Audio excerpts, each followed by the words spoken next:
Hall of Fame Village Media and the Pro Football Hall of Fame present Football Heaven. LT once, I think he was kidding, but he tried to run me over with his car. I'm pretty sure he was kidding.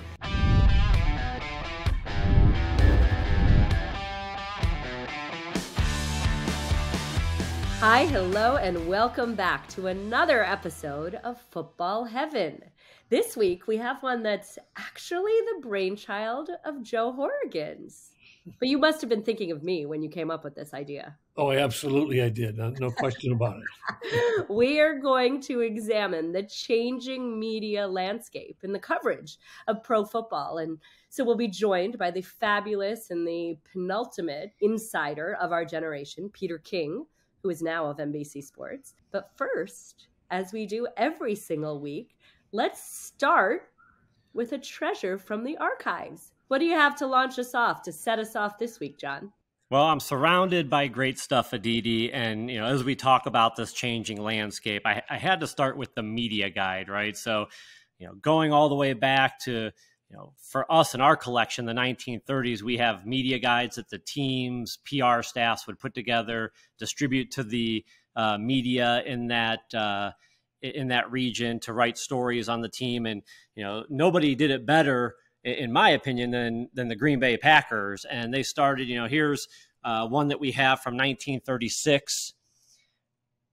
John, how many pages is that? It's so not very many, but I'll tell you, they've got the longest bios on players of any of these 1930 media guides that we have. I mean, 5, 6, 7 paragraphs on some of these players, which is pretty incredible. So, I mean, they don't have we do have some handwritten page numbers in here, 30 pages, Aditi, 30 pages. Compared to the 2010 media guide that we see here from the Green Bay Packers, let's see.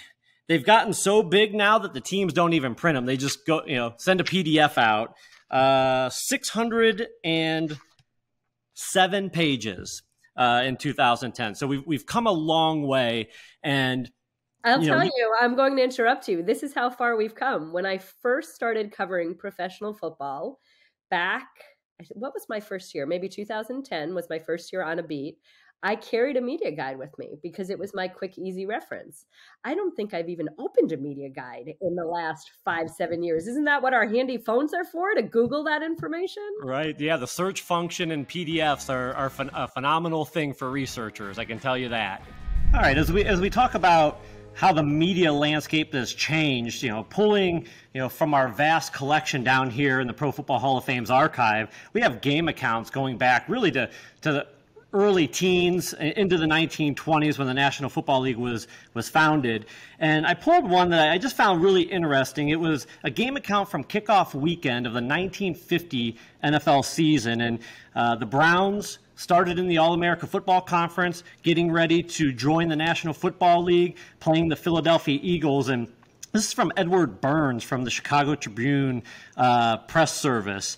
And he says, the Cleveland Browns, who became accustomed to high places by being champions of the erstwhile All-America Conference for 4 years, last night found themselves enjoying similar eminence in the first 1950 National League standings. They got there soundly whipping the Philadelphia Eagles 35-10 before 71,237 in Philadelphia's Municipal Stadium. As Cleveland and other former AAC partisans had forecast, Otto Graham, the Waukegan magician, musician, and master of the forward pass, now that's a mouthful, was the dominant factor in the Browns' success. He tossed 38 passes, completing 21, 3 for touchdowns. His passes were good for 346 yards. In the first half, he tossed to his backs to a greater extent than usual. Then he switched to his customary toss buddies, Max Speedy and Dante Lavelli. So a lot of Hall of Famers in there. Quite the descriptive game account. Okay, but Peter King, you tell us. You've certainly used that phrase before, right? Magician, musician?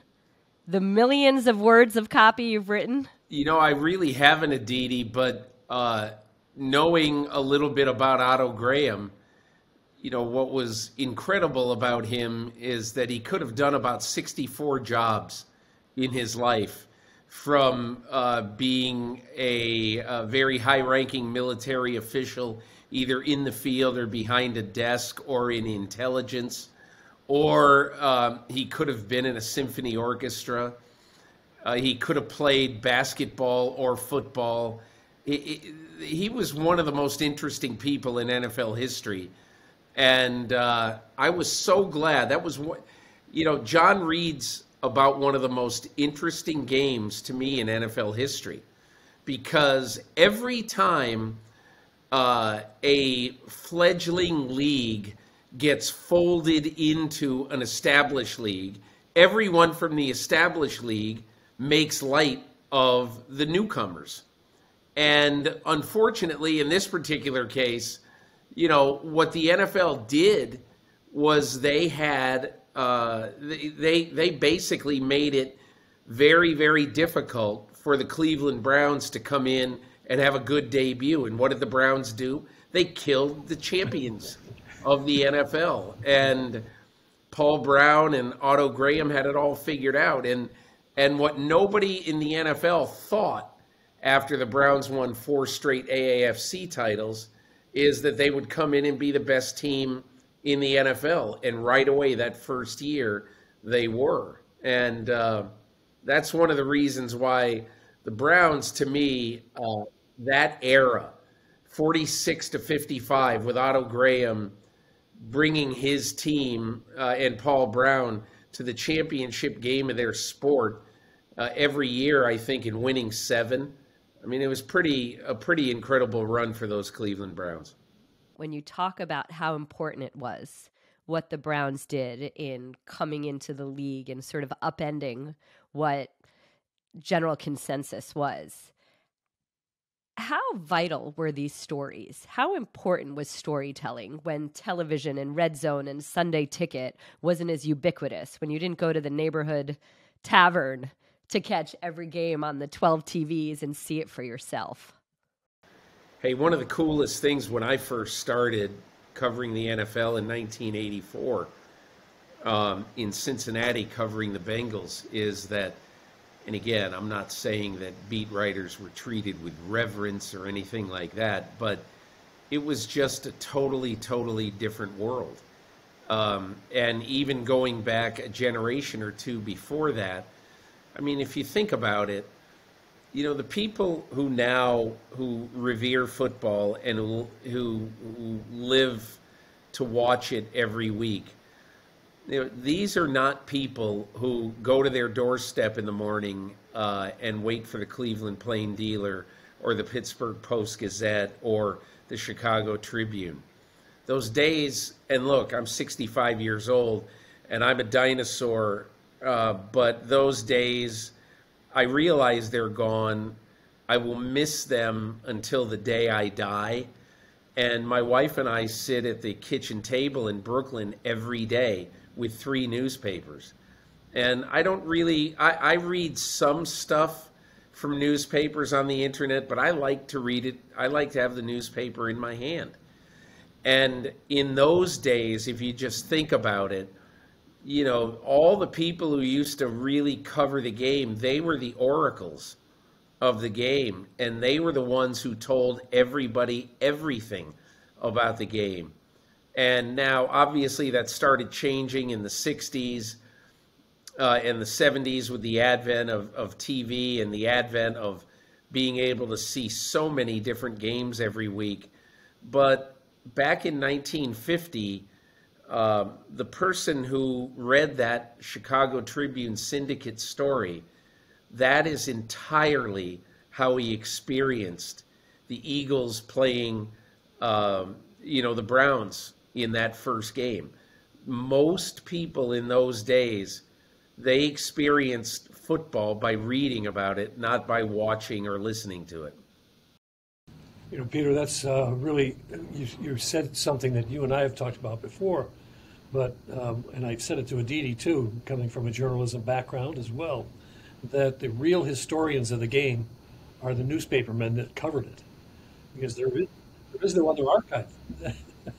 But, you two go back all the way, so our listeners know, you go back when Aditi was an intern at Sports Illustrated But Sports Illustrated, as you progressed through the industry, I mean, that was the pinnacle of success, to be writing for Sports Illustrated. Now, look how all that has changed. That's an amazing transition. Well, in a lot of what has changed about our business, I'll give you a perfect example. In 1995, Sports Illustrated, I came up with this idea. I said to my editors, I am going to go find a coach, and I'm going to spend a week inside an NFL team. And so I worked at it. I went to the league meetings that year in March of 95, and I must have talked to 15 coaches and proposed this. And I said, I'm not saying that occasionally you can't say off the record, but I mean, it can't be more than 2 or 3 times. I want to see and hear everything. I want to be in the locker room for the game. I want to be, so everything I did. And 2 coaches were interested. One was Norv Turner in Washington, and one was Mike Holmgren in Green Bay. And I went hard after Holmgren because I thought that the Packers, with this gunslinger young quarterback, Brett Favre, that they had a chance to be really good in this year. So Holmgren allowed me to do it. And that week was one of the greatest educations that anybody could ever have in pro football, because you can just imagine. I mean, one day I stuck my head into Andy Reid's tight ends room, and he was a tight ends coach there. And I just went in and sat and watched him coach his guys for a while. I think 3 times that week, I was in the quarterback meeting with Ty Detmer, T.J. Rubley, Brett Favre, and the meeting was run by Steve Mariucci.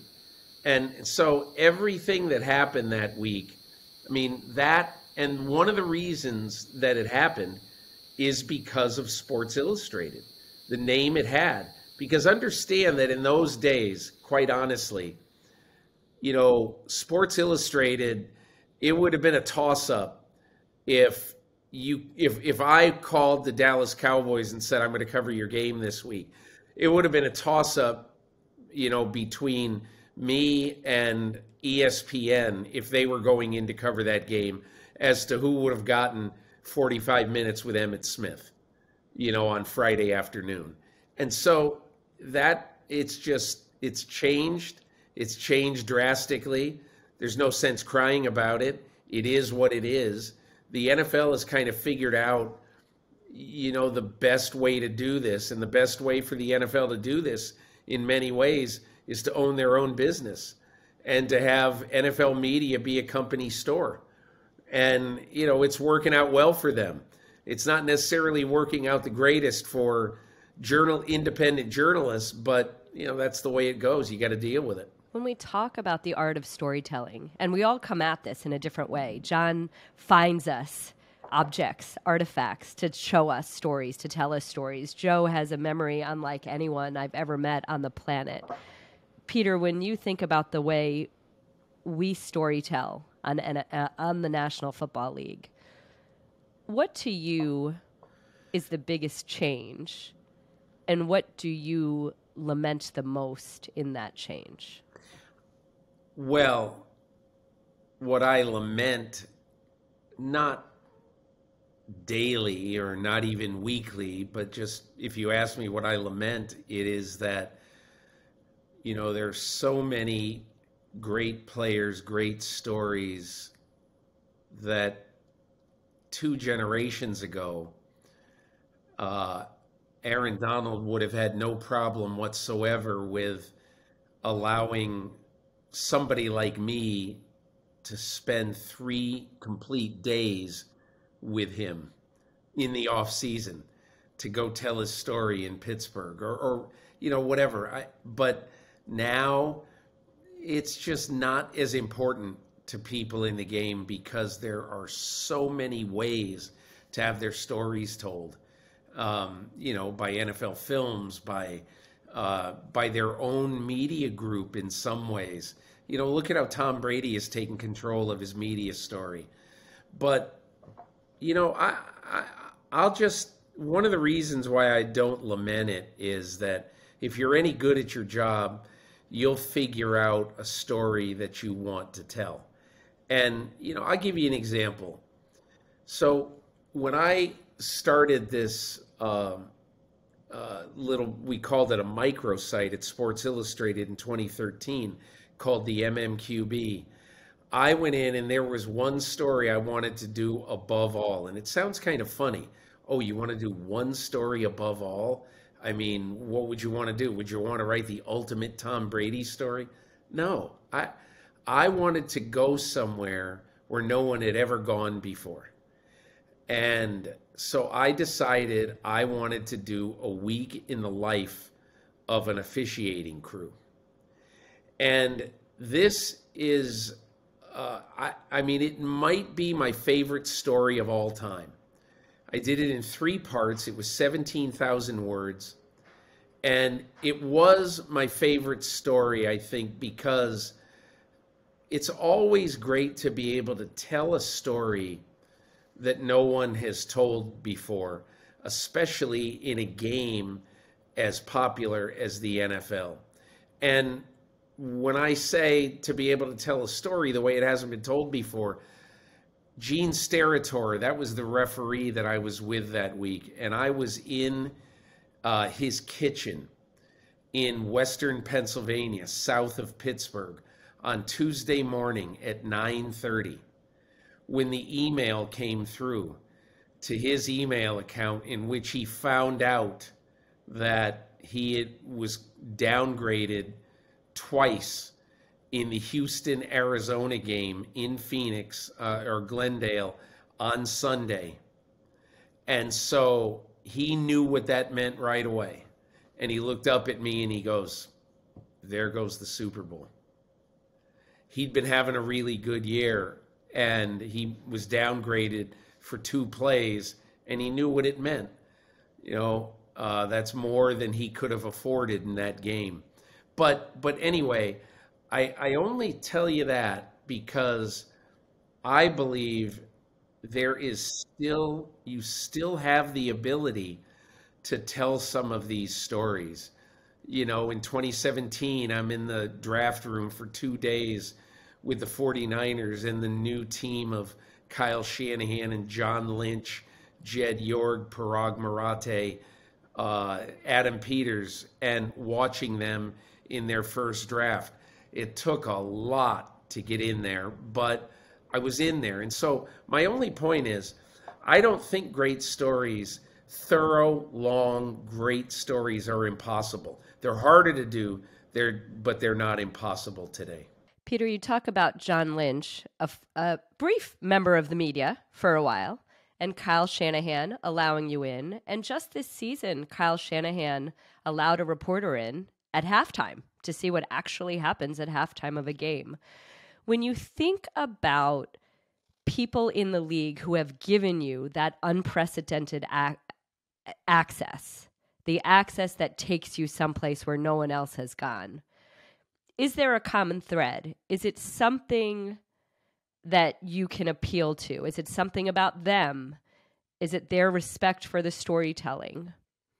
Or is there no statement to be made on who lets you in and who doesn't? I think there is a statement to be made. In 1995, I think the Green Bay Packers wanted respect.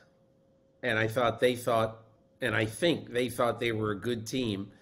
And they wanted the respect that they felt they were owed. And so, to get an 8-page story in Sports Illustrated in the middle of the football season, when it was just in the very recent past that they were the dregs of the league, I think that was big for them.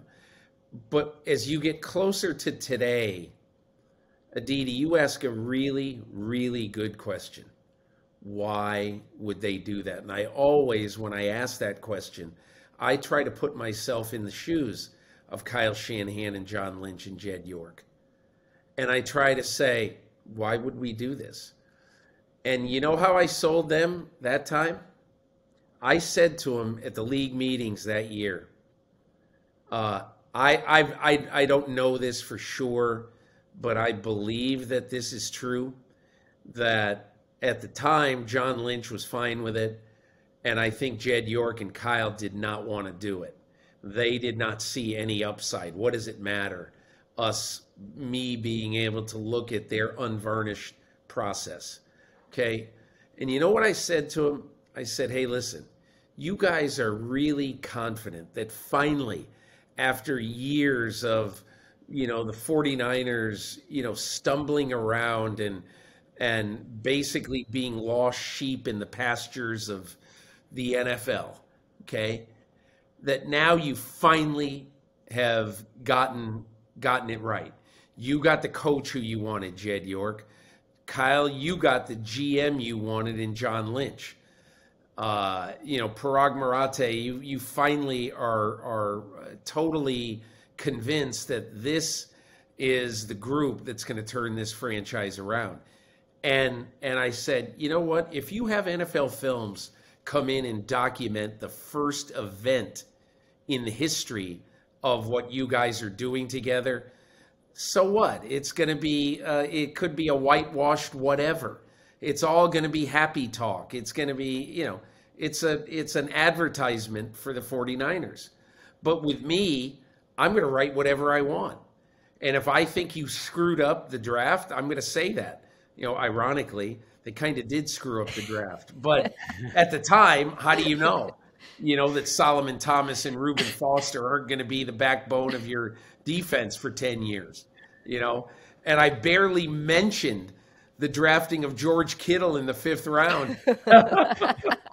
So, but that also goes to show you don't really know that much on draft weekend. The whole point I was making is I really feel in many ways that you do have to convince people to, why should they cooperate with you? Why should they do this story? And my whole point was, I'm going to give you a document, and I'm going to give you 10,000 words that is going to accurately denote the first major event in this new term of this once proud franchise that had fallen on some hard times. And I think, if I'm not mistaken, that's what convinced him to do it. Along those lines, Peter,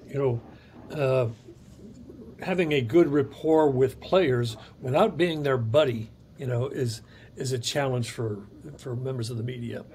And there's been a period where almost everybody decided they just weren't going to talk to the media because they didn't want the gotcha statement. Yeah. You've gotten through that. You've gone through those muddied waters. Tell us kind of what is your perspective on how do you establish and then maintain relationships with players who are nervous about saying something in front of you? Joe, I think what I have always tried to do is, first of all, I've always, every time I go cover a team and meet a lot of new players for the first time, I always try to make absolutely sure that I get to know the quarterback. I look him in the eye and I tell him words to the effect of, hey, I really hope to be able to get to know you. I'm going to be covering this league for a long time. I probably haven't said that so much lately, but I'm going to be covering the game for a long time, and I'd really like to have a good relationship with you. Good luck, whatever. And so, I think that, and I never, ever, even if I don't think a guy is going to be that good, I never bypass the quarterback, ever.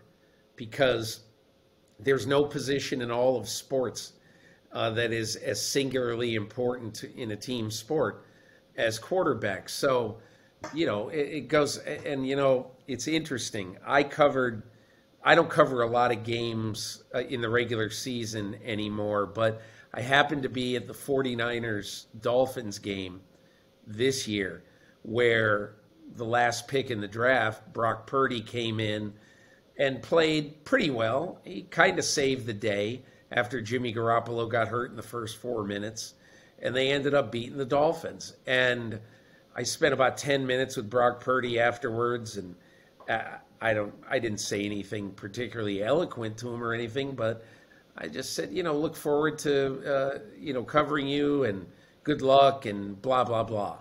And I really wanted that moment, even if obviously at the time we didn't know.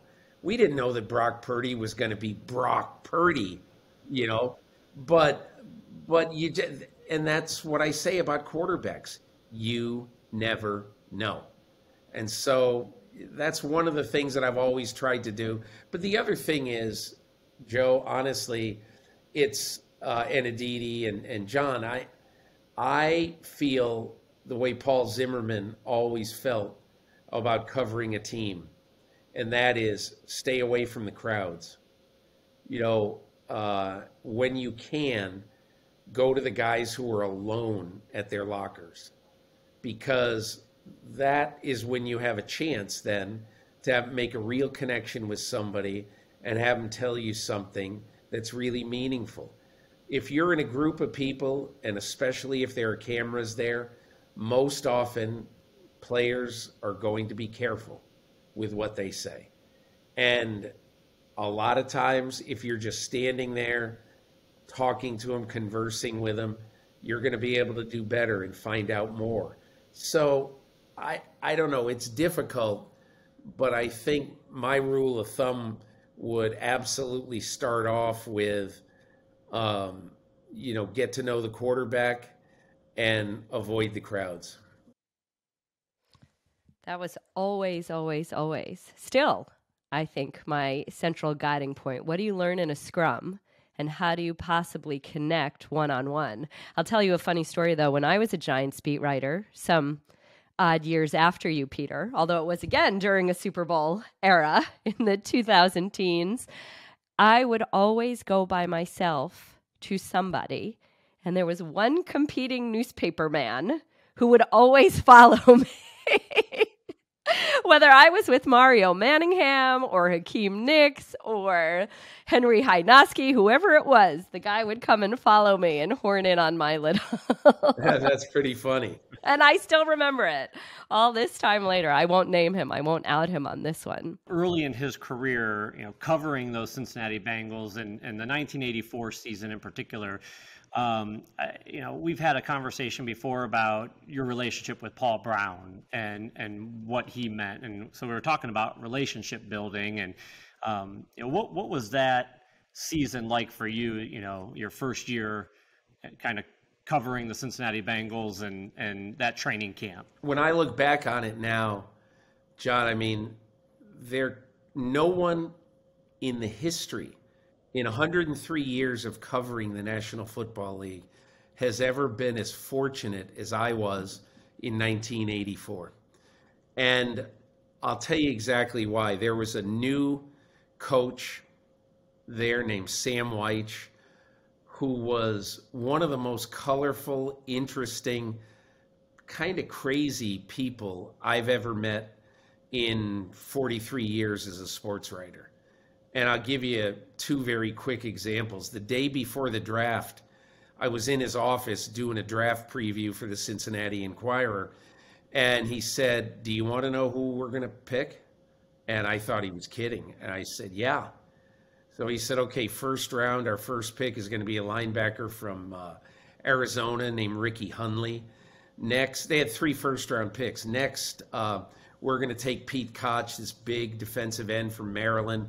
Like him a lot. Our third pick, we're going to go for the quarterback, Boomer Esiason, also from Maryland." But he went down like probably 10 players deep, and it turns out they drafted 8 of the 10 that he told me.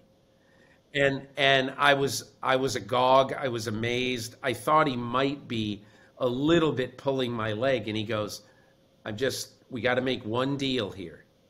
And that deal is you don't talk to any other writers from other cities tonight or tomorrow before the draft, and you don't send your story anywhere." And I just, I'm telling you, you can write it, because in those days, think about it, in 1984, not only is there no internet, there's no anything. And so I wrote that the next day, And the only player I missed on was Brian Blados, this guard from North Carolina, who the Bengals gambled. And they said, we'll wait 10 more picks to take Boomer Esiason because we really want Blados. And they hit a home run because they ended up getting Blados and Boomer. So that was one example of how incredibly different. You think that's a little different today? The other thing is... do you think the integrity is different? You know, when you go back and you said that you promised the 49ers they would get an accurate telling of those days, and they trusted you would be accurate. Aditi, that's because I've done this for now, this is almost 40 years now.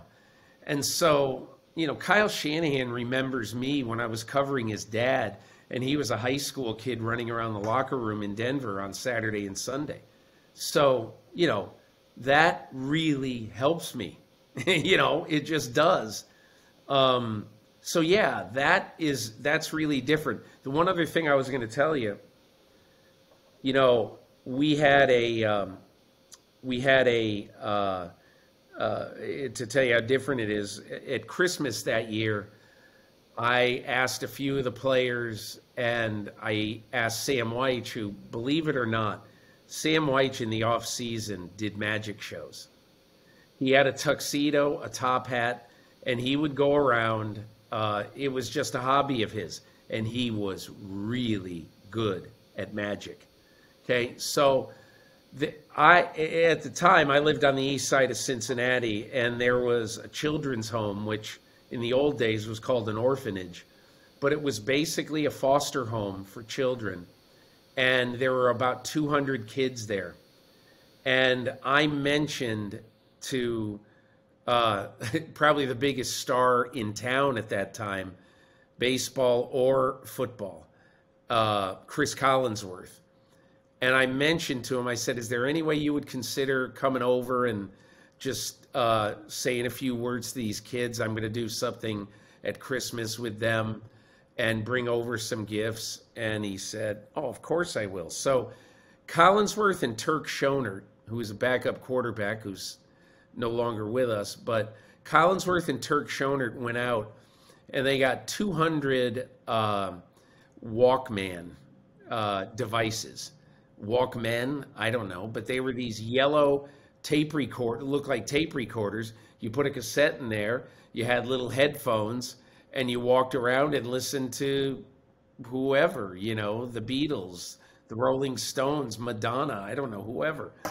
And they brought those themselves. They went out and got those and gave it to all of those kids. It was just awesome. But anyway, and Sam went there. And I'm telling you, this was during the season. This was like a Tuesday night in December. And Sam Weich showed up in his tuxedo. And he did a magic show for 150 or so kids. I mean, that is how much things have changed. But, John, you asked about Paul Brown. So in those days, Paul Brown owned the team, obviously. He ran the team. He hired Sam Weich.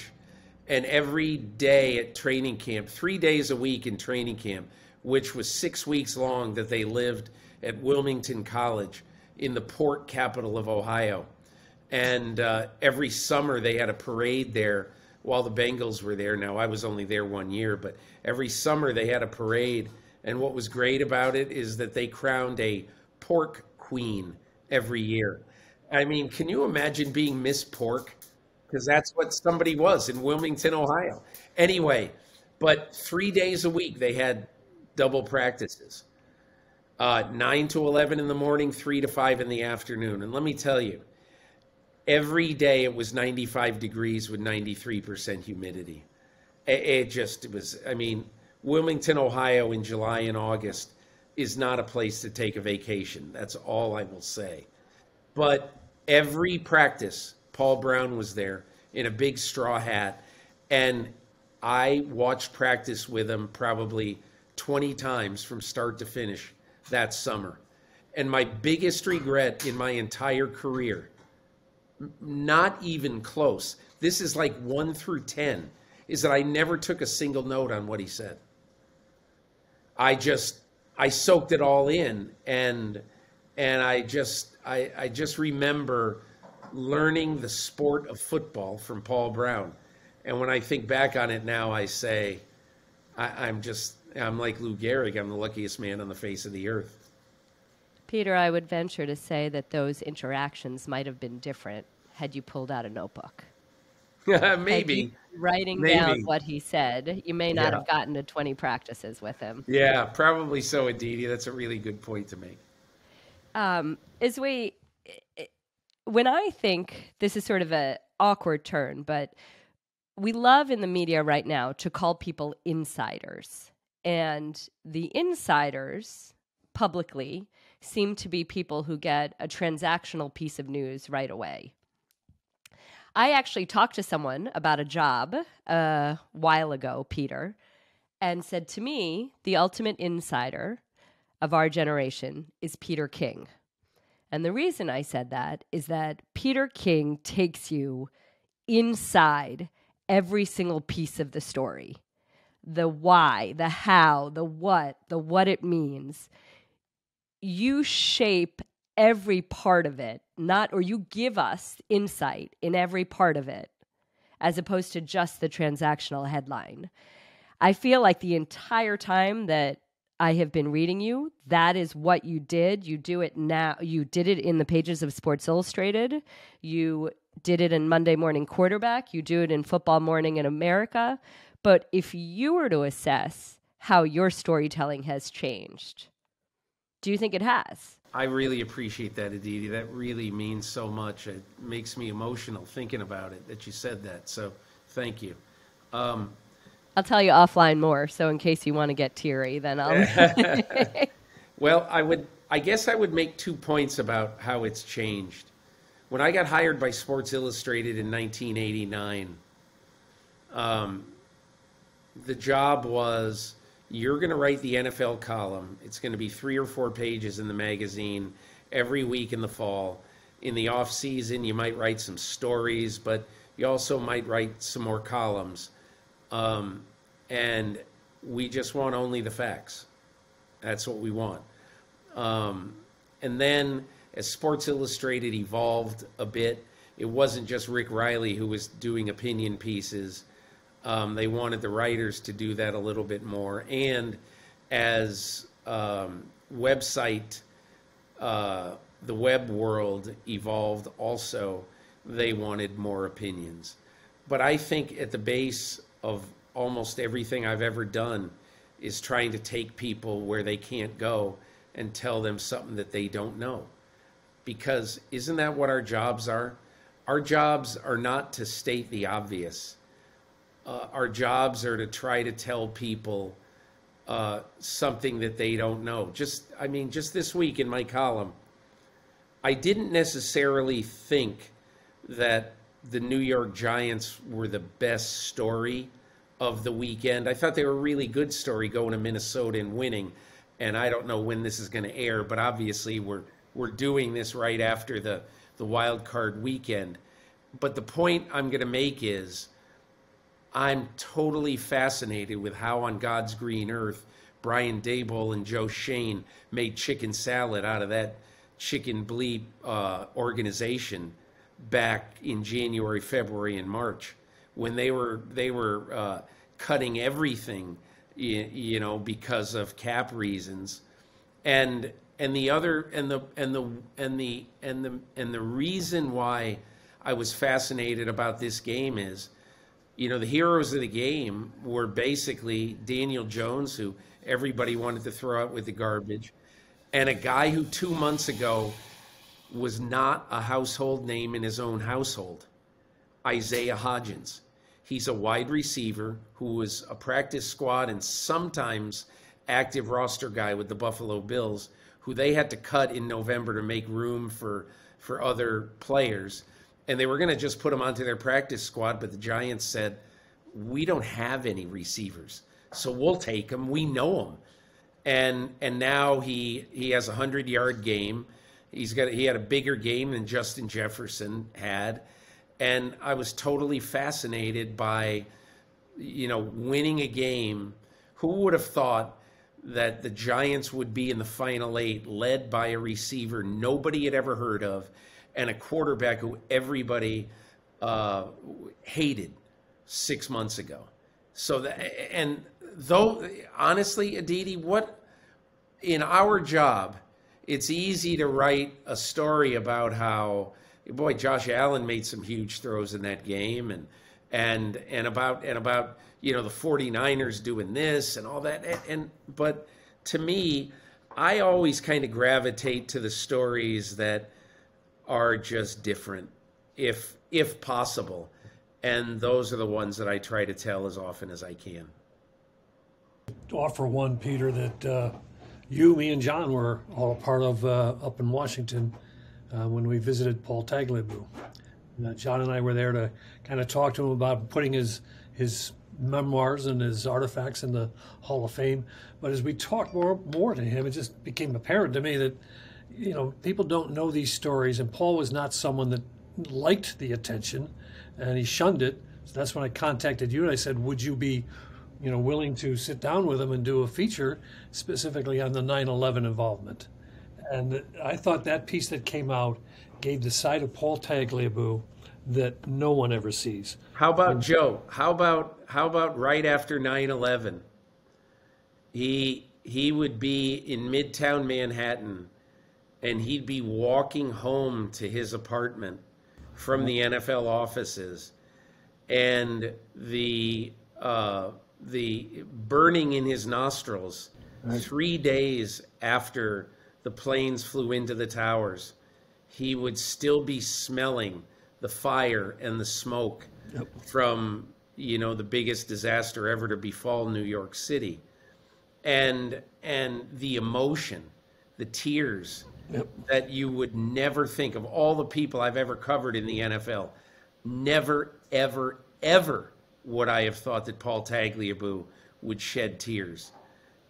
But that was really a special event. Yeah, it really was, and the way he reflected on how he felt, which he rarely had shared any internal emotions about anything, and he had gone across the street to St. Patrick's Cathedral to pray for an employee's husband who was lost. Yeah, it was just so personal, and again, to your point about trying to get the side of some story that hasn't been done.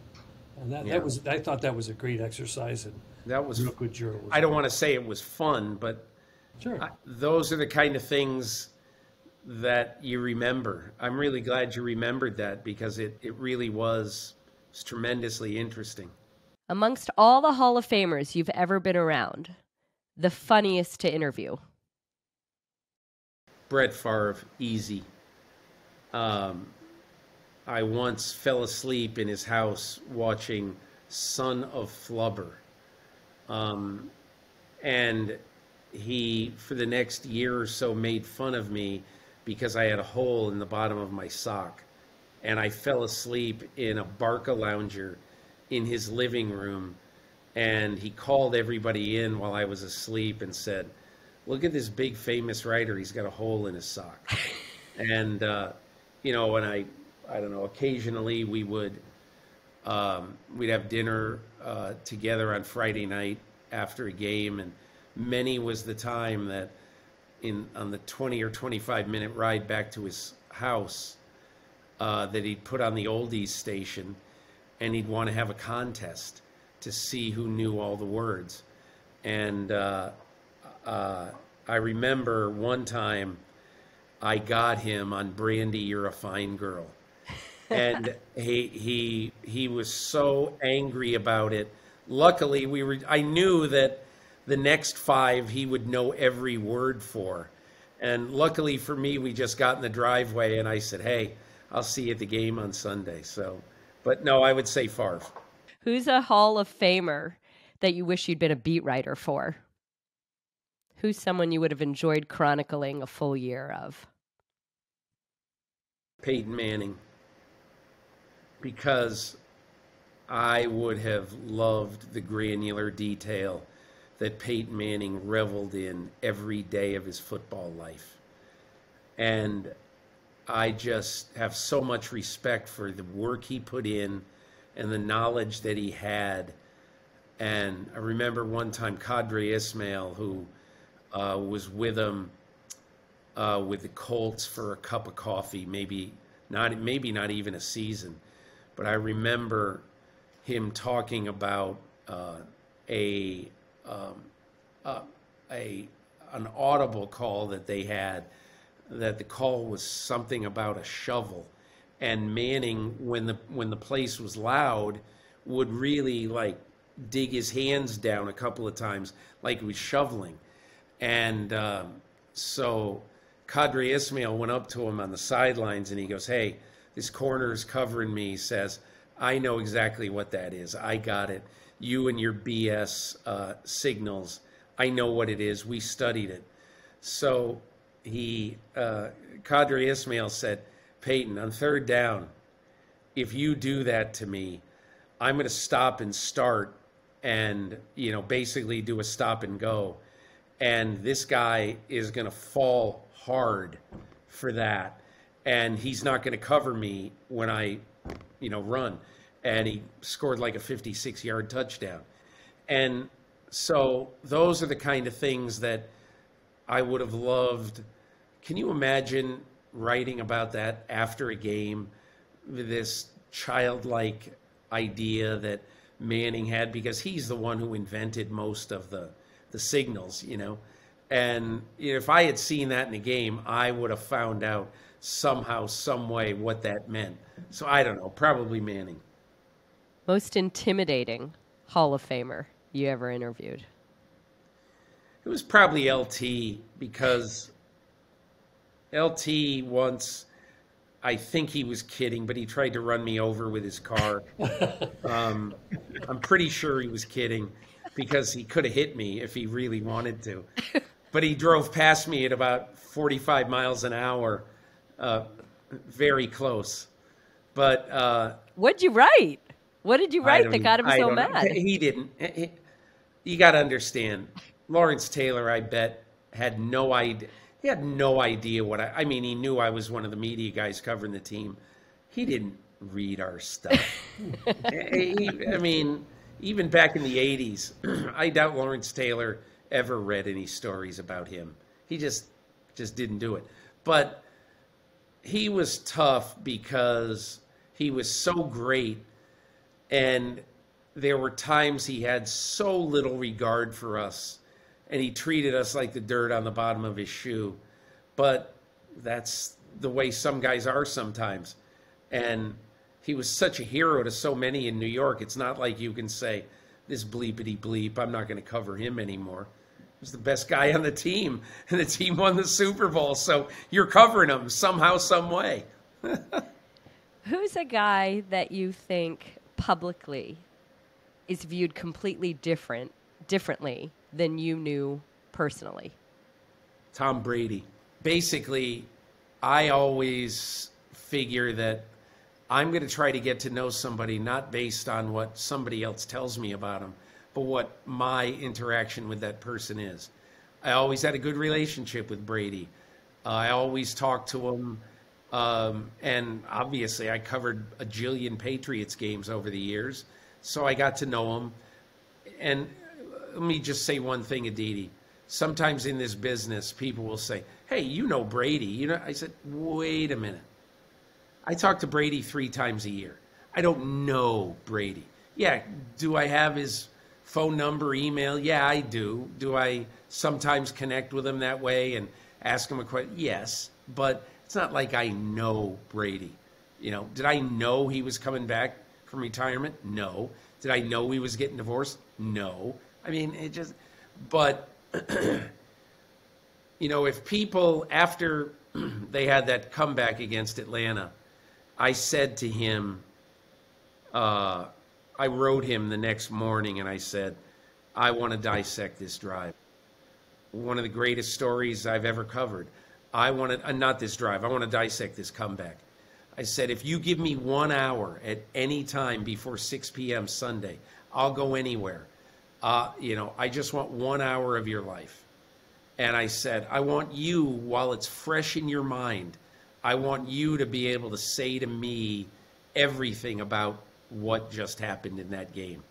And finally, he got back to me that week, and he said, okay, I'll give you 1 hour, either in Boston on Friday or in Montana on Sunday. So I chose Montana. So he came off the ski slope in Montana, and he actually gave me about 88 minutes.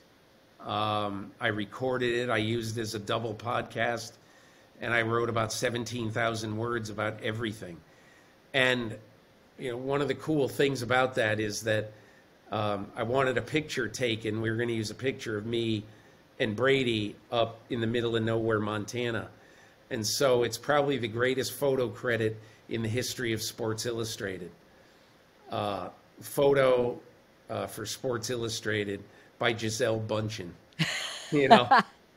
So anyway, that was kind of fun. But I think when he wants to, he can be incredibly, tremendously engaging, and that's how I found him. And I know you spent some time in Canton, Peter, over the years. And so is there one place or one thing that you enjoy doing when you're here in Canton, Ohio? My favorite thing that I've ever done in Canton is spend 2 days in your world, John. And your world, Joe. 2 days in the archives. And remember the year I got the award for the Sports Writer Award. That was one of the coolest things ever. My family, my 2 daughters, my wife, my brother-in-law, we went all the way through it. And they got to, my brother-in-law got to hold Dick Butkus's helmet. And so many very, very cool historic things. And I thought one of the greatest things that happened was when Ralph Wilson basically donated enough money to make this an actually a tremendous research laboratory. So if you ask me, I don't know if the common person can get in there and to do what I did, but man, those are some of the most fun times I have ever had in this job.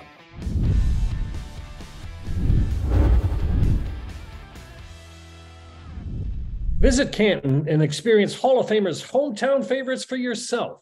Plan your trip to America's playing field. If you enjoyed today's episode, please check out the Hall's other exciting podcast, The Mission. Introducing the HOFV Pass 2023, your ticket to the Hall of Fame Village, a world-class sports and entertainment destination situated around the Pro Football Hall of Fame Museum in Canton, Ohio. The Hall of Fame Village Pass is a limited run of digital collectibles. Owners receive exclusive access to events, promotions, discounts, specials, and more. Get your HOFV Pass at HOFVpass.com. For more Football Heaven episodes and bonus content, please visit Hall of Fame Village Media and Pro Football Hall of Fame social media.